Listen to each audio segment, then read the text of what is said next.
Good morning, everyone. We're in a little bit different location today, over across the street at Visitation School, because that's the subject of our video today, Visitation's Venerable School, and the master planning process that we have going on right now. I'm happy to say I have a guest with me today. Isn't she lovely? Hi, guest. How are you? Hello, Monsignor. I'm good. Her name is Sandy Cochran, and she's one of the movers and shakers from Hollis and Miller, right? Mm-hmm. A real killer diller of a company here in Kansas City. And they are our architect for this master planning project. That's a mouthful. Yes. And interestingly, at least it is to me, Hollis and Miller's been around a long time, and they're a fairly good-sized architectural firm. And as I understand it, your entire portfolio at Hollis and Miller is education. Is that right? That's correct. Educational environments. You guys do schools through and through. We do. We do schools. And so after a lengthy, in fact, an exhausting interview process, Hollis and Miller was chosen to do this.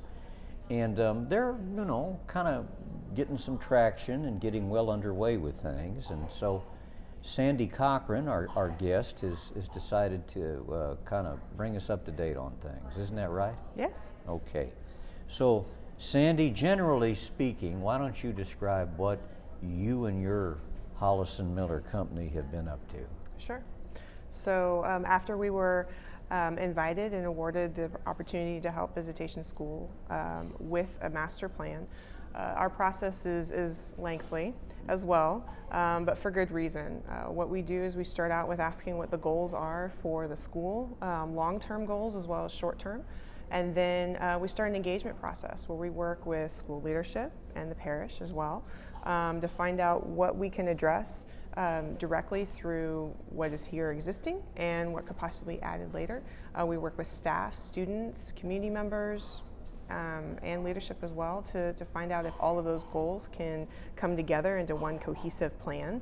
We can't do everything, but we do absolutely try to address everyone through that process. And so some of those first steps was establishing those goals.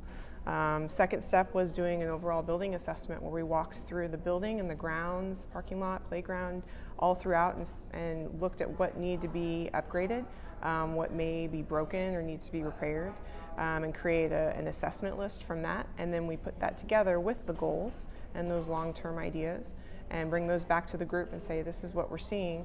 What do you think about all of this? Is this meshing with what you would like to try to achieve? And that's essentially where we are right now. We started to establish some of those priorities with leadership and the building committee, and we'll be sharing those out pretty quickly with the parish and the school community as well. All right. Well, now I don't want to put you on the spot, but I might. All right. Okay. So let's start with this question. You are an educational environment professional, and you have been in and out of a lot of places like this. Mm-hmm. And so I think that it's a reasonable expectation that you would be able to, at this point in the process anyway, kind of discern the parameters of our situation.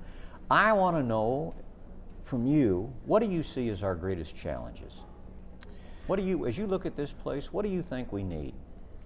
I would say sometimes challenges can also be looked at as opportunities. So even though there are some pieces that you have to couple with for your current location, you have limited parking, you have limited ability to be able to expand, to offer more room for more students in the future, but those are also opportunities for you to be able to change up what you have been doing over the last few decades, or maybe be able to keep it consistent. So I outlined a few of those opportunities just in that sentence, but space is probably your largest. You want to be able to welcome as many students as you possibly can that want to attend visitation, but there's only so much space. You're in the core of Kansas City, Missouri, and this is a popular place to be. So allowing space to be able to expand not only for student spaces inside, but also outside is probably something that we'll run into very directly. Nearly 2 years ago, of course, we were very fortunate to buy the sixplex immediately to the north of the school building. Does that plot of ground afford us significant and useful space to increase our school? I think so, yes. So one of the things that we're looking at right now with the building committee is what can we do if that space is added? What would go there? Would classrooms that are currently in your school right now be able to expand into that space? Would there be some reshuffling of the spaces in the current school? Very possibly. We want you to have the most efficiency out of your existing spaces if you decide to add. But then are there other programs that can be shifted, for instance, kindergarten or something else that is possibly added down the line? Mm-hmm. And I asked you about our challenges. What do you see as our strengths? Oh, your school families, your staff, and your students is your absolute strength. There is a lot of ownership and camaraderie with your entire community. We sent out a survey to the parish and to the school families, and the amount of feedback and response that was given throughout that entire process was amazing. Sometimes we only get 30 or 40. The amount of people who responded was amazing, to be able to see what people thought of the school and being able to support it. So that is your number one strength for sure, is support. I'm glad to hear you say that. That accords with my impressions too. Visitation is an old community, but I think it's a remarkably cohesive one. And we do have many families here who, I sense anyway, have a good deal of ownership, in what goes on. So, what's next? Well, we are in the exploring options phase with leadership in the building committee right now.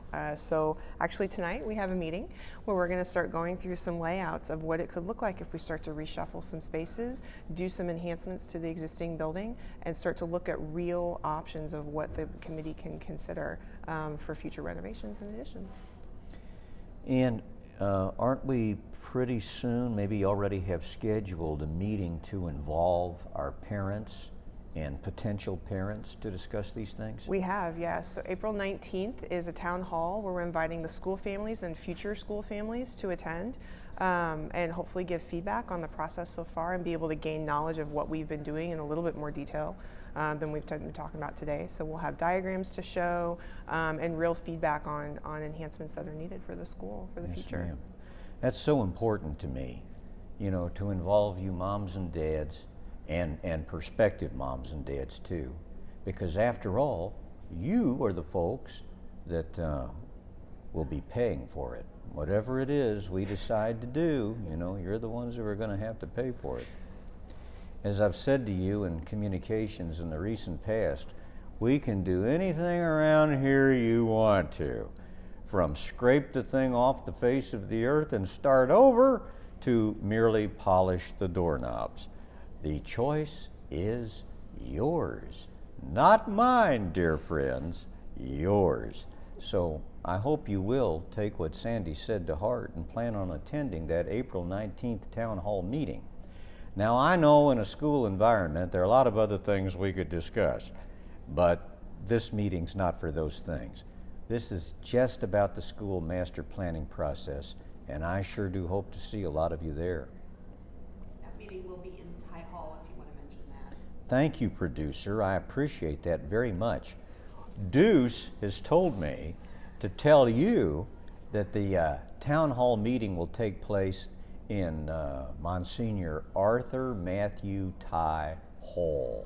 Everybody knows where that is, right? Yeah. We don't have to have it there. That is where it's been scheduled. It might be the best place because of the acoustics. We could get more people in the gym over here, actually, but... I think that there might be other things in the gym, which is why we're in town. Oh, the gym is in use. I think so. I see. Excellent, excellent. See, Sandy, we're always busy around here. It's a good thing. Well, yeah, mostly. Kids tend to make things busy. That's a good thing. I gather that, yeah. Not having any, I lead a very lethargic life. I mostly just pick the lint out from between my toes and sit over in my room reading magazines all day. But I do gather that people with kids have a lot to do. You have kids? I do. I have two. 2 kids, really? Yeah, I have 2 daughters, My word, 2 daughters. How old are they? 10 and almost 7. Wow. So they're in school, They are, yes. but not here. No, they are not here. Where are your kids in school? Lee Summit School District. Lee Summit School District. Okay. All right. Well, is there anything else you'd like to tell us? I don't think so. I think we covered it. I think I just would like everyone to know that this is definitely a process and this is a plan. Nothing will be absolutely decided right now on any of this. We still have plenty of time to do that. And mapping all this out is something that is pretty powerful for your school and for your parish to do, is to be able to have things to be proactive on and not necessarily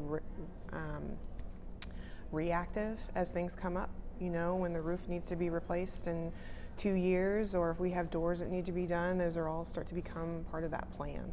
And that's very powerful for your overall parish and school to have. So thank you for allowing us to be part of the process. Well, we're happy to have you. We couldn't do it without you. That's good to hear. Yeah, you know, there'll come a time when the main thing are dollars and cents. Right now, the main thing is input from you folks so that we can make the most informed decisions that we can possibly make. Yep. Well, otherwise, you know, this Sunday's Palm Sunday, and that, of course, will be fun. Wear red. Wear red, yeah, that's right, wear red. I remember my first trip through the liturgical year here at Visitation on Palm Sunday and Pentecost. I noticed how many of our beautiful women wore red, and that was really fun. That was fun. I noticed that. So yeah, wear red, and we'll delight each other in that. I'll have red on that day. I know. Yeah. So we can match you. Yeah. Red to go with my eyes. Yeah. All right, and then of course Holy Week ensues. So we have our Holy Thursday Mass of the Lord's Supper on 7 o'clock Thursday night, and then our Passion Service is on Good Friday at noon, and that is one of the most compelling and edifying liturgies of the year. I hope to see you there. Ma'am? It's my fave. It's your fave? It's Deuce's favorite, she says. Okay, great. And then the vigil's at 8 o'clock by diocesan decree on Saturday night. And of course, that's always a wonderful thing. And then our Easter Day Masses, Father Rush will have the 8, and I'll have the 10:30. And then, by golly, that'll be the end of at the end of Holy Week. Yeah, that's right. It'll be good. All right, I got to get over to church now for a funeral, so pray for the repose of the soul of Dorothy Allman. And also, you know, just before I let you go here, I want to ask you to please pray for Robert Stumpf. Many of you may know him. He is our facilities manager, and he's been in the hospital the last few weeks, and his circumstances are pretty dire. So would you please also pray for him, for his faith, for his courage, and in gratitude for his life and his work. All right, well, Sandy, thank you so much. Thank you. And we'll see you again next week, right, Deuce? We're doing this every week now? Okay, probably back in the narthex. Yeah, we'll be back in the narthex next week, With the fire going. even if it's 92 degrees. Oh, well, you got to have a fire. Why sit in front of a fireplace if you don't have a fire? All right, until next time, goodbye and God bless.